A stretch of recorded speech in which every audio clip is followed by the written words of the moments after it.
50 up, bugger! Yeah! Yeah! The Bergvliet's on fire!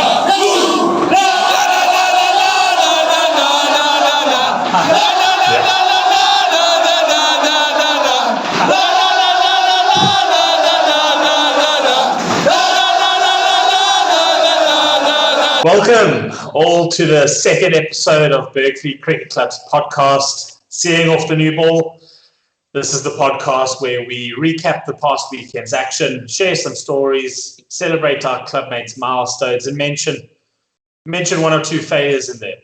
My name is Greg Armstrong, your host, and on the panel today I have a returning new ball specialist in Calvyn, as well as the ever-present and larger-than-life character, Arno and Calvyn. Great to see you, lads. How are you guys getting on?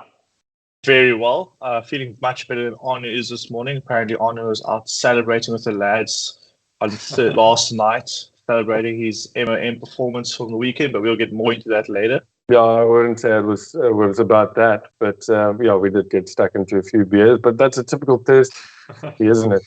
Great. First team up to chat about this week is the Titans, the 4th 11. They travelled over the border, passports in hand, and into Fishhook for their clash with the Fishhook second team. The Titans have yet to get off the mark within the 3C league so far, so a big performance was needed. Elaine Peterson answered the call with an imperious 67, but ultimately proved to be the only batter to pack in the kits, as the rest of the lineup wilted with 6 ducks sighted on the day. A bit of bird watching out in Fishhook. Setting 109 to defend. The bowlers managed to make somewhat of a game of it, with the poet Pierre de Villiers taking 2 alongside the left arm through and around maestro Timmy G, bowling out his 7 with a further 2 sticks. Ultimately, the boys going down by 4 wickets. I heard it was a big knock from Elaine. We've got a good video of him pulling off a classic Elaine shot down on one knee, heaving it over mid-wicket.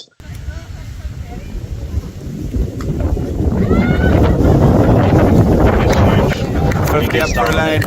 Well done, Elaine! 50 up, lad! Well done! Why, man?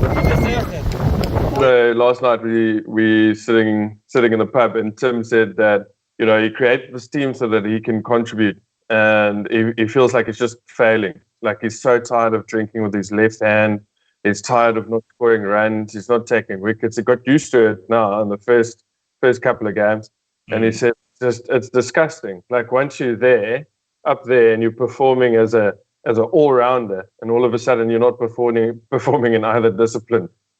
I found it quite funny that the oak is bleak after he built a league for himself. Great. So we get to the 3rd 11, the Thirsties. The Thirsties, after getting their first win of the season last week, received the travelling Milnerton Cricket Club to Franksfirth. This fixture always proves to be a closely fought fixture with lots of runs on the board. Wesley Sapphire led the boys in this fixture with Milnerton batting first. They managed to set 192 for 6 after their 35 overs, with Wesley Fantonda taking 2 sticks for 13 after his 3 overs. The batting unit managed to chase down the total in the final over with 4 balls to spare. The departing Kundai scored a great 50 as he leaves to go back to the motherland. Jesse continued his good showing in the middle order with a handy 32, batting in tandem with Brendan, who managed a great 33. Prashen and Sean getting the boys across the line in that one, winning with 3 wickets to spare, I should say. Fantastic win at home for the Thirsties as they march on. Well, Calvyn and I were both there. After we finished the one's game, we decided to pop over to the Firth and go have a look. And to be honest with you, when we arrived, it was just about when BCC went to go and bat. And watching for a little bit, there was a time in the game when Calvyn and I sort of had a look and said, "Listen, this is a tough ask. Should we go to the bar or should we stick around?" And luckily we decided to stick around because it's just one of those games that make you fall in love with cricket all over again. Like just down to the wire, absolutely to the end. you don't know what's going to happen with the last over still to play. It was one of those cricket games where that makes you come back to cricket, really. You got to talk about Kunda's 50 as well after sending his kit all the way to Zimbabwe and getting a call up the day before. I mean, last week, unfortunately, he went first ball for the first team, and that was going to be his last game, but luckily they managed to pull him in for one more. Very nice guy, so we're going to miss him. One to the sweeper. Top stuff, Kundai! 50 up, bugger! Top stuff, capture the moment. What a send-off last game for the BCC, Calvyn. And him ending off with the 50, I think that's a great way to cap his season, or not his season, but maybe his career with Bergvliet. Hopefully he comes back. He's unfortunately had to go back to Zimbabwe. Wish the lad well. Where's his Sapphire? Got injured in the field, split his webbing, had to get rushed off to hospital. I see in good spirit. He actually came back. We're in the last over, and guys were saying to him, look, we need about 4 runs to win. It's the last over. You may have to pad up if this goes south. Which he actually was. Yeah, Graham Smith. Yeah, he was actually willing. There was some chat about it, but there was still Wesley Fontana to come in before him, and I had all my faith in Wes. But luckily, he didn't need them. The runs were knocked off before Wes or Wesley. Both Weses needed to bat.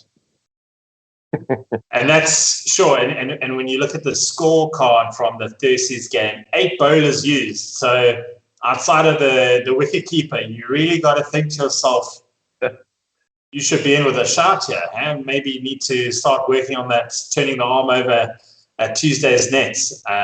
But great performance. There was also somewhat of a controversial wicket that was taken. No doubt had many people in the club researching what a mankad is and how that is obviously viewed in today's league. So a bit of controversy, but definitely had some blood pulsing from that game. Moving on, we get to the second 11, the Miracle Men. The twos travelled to Chaka Road to take on Yorkshire Cricket Club. The boys were raring to go on a mat pitch with a field that was uncut in the heart of Reserve G. The toss was claimed by skipper Lloyd Bernard, putting 2 of the 5 Yorkshire players into bat. Runs were being scored quite freely from the beginning from a depleted Yorkshire outfit.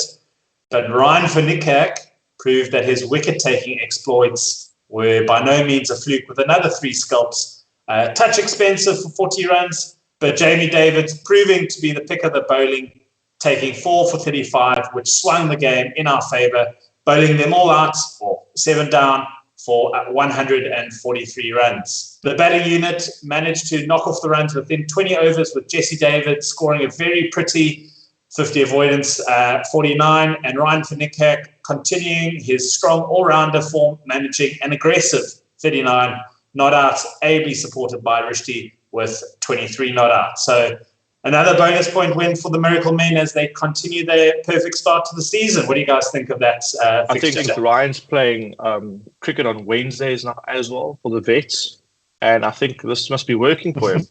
I think more cricket in the week. He doesn't quite train, so maybe Wednesday's becoming his new training. And now he's starting to get man of the match performances week after week. I think the trick was, Ryan, you should have just attended training and actually trained.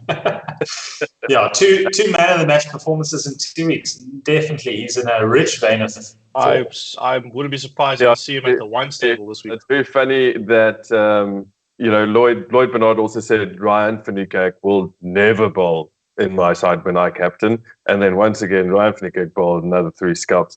But another talking point is JC Davids with almost 50. I mean, like, you got a feel for the guy. We'll probably give him a couple of beers for that 50 avoidance. But, guy was dry for some runs and he stepped up. He was really hungry in the week and, applied himself and had a good knock. He actually looked good in the nets yesterday as well, which is nice to see. Yeah, he was having a throwdown on Saturday morning while watching our game before going through to his game. So I'm glad it worked out. That must be definitely a roller coaster of emotions on 48 not out, hitting it behind square, going through for the first run and then turning for the second and just not making it out on 49, but a very pretty innings, as Lloyd mentioned, and also I'm sure definitely some big runs in the coming games. Moving on, the first 11 hosted the men from Nyanga Cricket Club in a 1D fixture. Nyanga came up with us from 2A last season with 2 hard-fought games last season. New season, new rivalry as the first team batted first, setting a mammoth 329 runs in 50 overs with quite a few highlights to speak of. Captain Bryden top scored with 87, ably supported by his brother Aidan with a measured 45. Lots of runs from the lower order in this game with a 14-ball 50 from Arno, with both Josh and Struan scoring quick-fire 30s. 329 runs proved to be never on the cards for Nyanga as they managed 96 all-out. The pick of the bowlers in this game was Arno. Fantastic all-round display, taking 4 wickets for 25 after his 7 overs. His opening partner, Daniel Steyer, managing to take 2 wickets in a fiery opening spell. With blood in the water, Bryden brought himself onto bowl, full and straight, taking 2 wickets, with the unlikely figure being Calvyn coming in to finish off the evening with the final, finishing off the innings, I should say, with the final 2 sticks. The first 11 continuing their perfect start to the season with a massive 233-run win. What do you lads? You guys were both there playing. What do you guys think of that? Yeah, it was a special day, especially it's our first time as the first team playing at Bergvliet High School, and just a shout out to them as well for making the field available. Yeah, it's such a pleasure to play there. Really, like the facilities are amazing. The deck had a couple of demons, but we won't talk about that too much. Just a pleasure to be playing close to home, and it really felt for the first time, even when we played at Westerford, it was technically a home game, but it didn't feel like a home game. This felt like a home game. We've got actually a great video of Arno going to his 50, which we're going to take a look at now. Arno needs 6 for 50. He's on 44. Last ball remaining of the innings.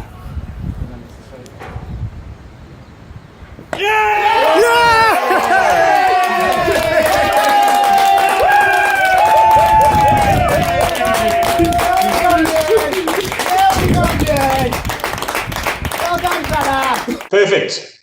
Fantastic, gents. Thanks for joining us in the episode 2 of Seeing Off the New Ball. We've got a massive weekend ahead, all 4 teams in action. And we've also got a big occasion for the club as the first team is in the semi-final of the T20 competition. Both you lads are going to be in that team, one would think, after a great start to the season. You guys looking forward to it? Yeah, absolutely, and having the privilege to play it at home as well, we hope to see a lot of the guys down. I know the twos are playing on Sunday, but we hope to see the rest of the club there to come and support. We're going to have a bride drum there. We're going to have some tunes as well, so hopefully it's going to be a fun event. Yeah, we're going to need the crowd to come through to show full support. It's actually a top of the league table clash. Ourselves and Kailicha are first and second place, so it's going to be a big game. We're going to need all the boys to rally up and get us over that finish line to get to the final, because the final we played at Newlands, and it's a huge game. It's a first for the club, so we hope to get there. Awesome. Thanks very much, guys. Have a great weekend. Best of luck in your cheers, lads. Best of luck. Teams. Cheers.